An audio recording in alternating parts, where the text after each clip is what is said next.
Today we're reading Fancy Nancy, Oodles of Kittens. Oh, what a dismal day. That means it's gray, gray, gray. The plainest color on earth. So we are cheering ourselves up with a tea party. Mrs. Devine, Bree, and me. As Bree and I split the last pastry, suddenly we hear crying. It's coming from outside. Eew! Eew! Lickety-split. We throw on our raincoats and go investigate. That's fancy for finding out what's up. Lo and behold, what do we discover in the doghouse?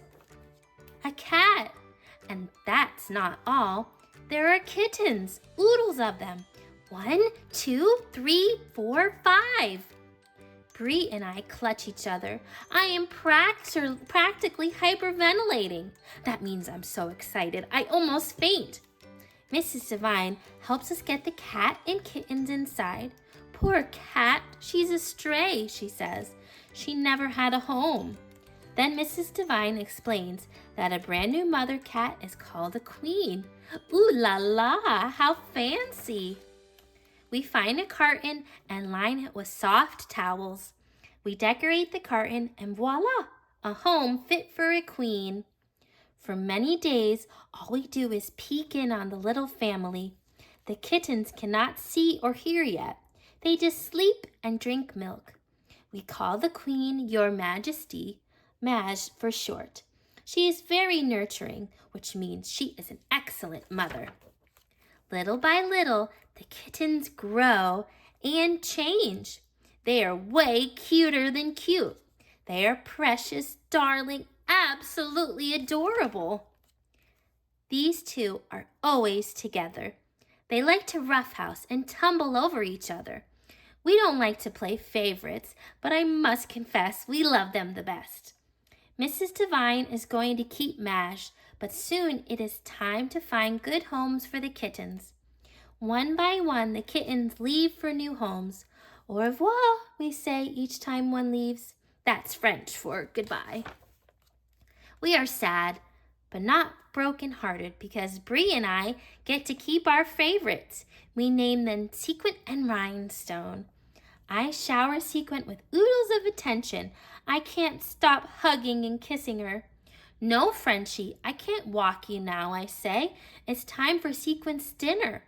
I wish I could make Frenchy understand. Taking care of a kitten is a full-time job. Every day, Sequin and Rhinestone play together, and if our kittens ever feel homesick for their mother, we bring them next door. Can you think of a more ideal arrangement? Well, it would be ideal, except for one problem. Frenchy. She doesn't like Sequin. She growls and barks at her. What's wrong with Frenchy? I ask my parents. Maybe Frenchy is jealous, says my dad says. She sees you giving Sequin so much attention.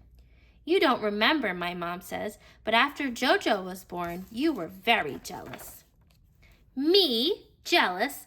I find that incredible, but maybe my parents are right about Frenchy. So I shower Frenchy with oodles of attention. I give her bubble baths. I dress her in new ensembles. I even let her lick peanut butter off my face. Little by little, I let Frenchy come near Sequin. Sequin is only a baby. She is not mature like you, I tell Frenchy. Then I explain that mature is a fancy word for grown up.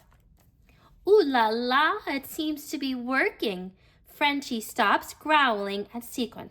Soon she doesn't mind Sequin playing with her toys. She even lets Sequin share her doggy bed. It is almost like Frenchy is Sequin's big sister. It is an ideal arrangement until one evening I can't find Sequin anywhere. We search high and low, inside and outside, but it is so dark it's hard to see. I am growing more and more frantic, which is fancy for scared. What if we don't find Sequin? Then suddenly, Frenchy stands very still. Her ears prick up. Does she hear something we don't? Her nose twitches. Does she smell something we don't? Lickety-split, Frenchy takes off toward the clubhouse. We all follow, and lo and behold, there is Sequent. I nearly faint with relief. Merci, merci, I say to Frenchy. At bedtime, we cuddle in bed. I love you, Oodles and Oodles, I tell Frenchy. I love you, Oodles and Oodles, too, I tell Sequent. And though they can't talk, I know they love me, Oodles and Oodles, right back. I love that story. Make sure you like and subscribe for more Read Aloud fun. Have a great day.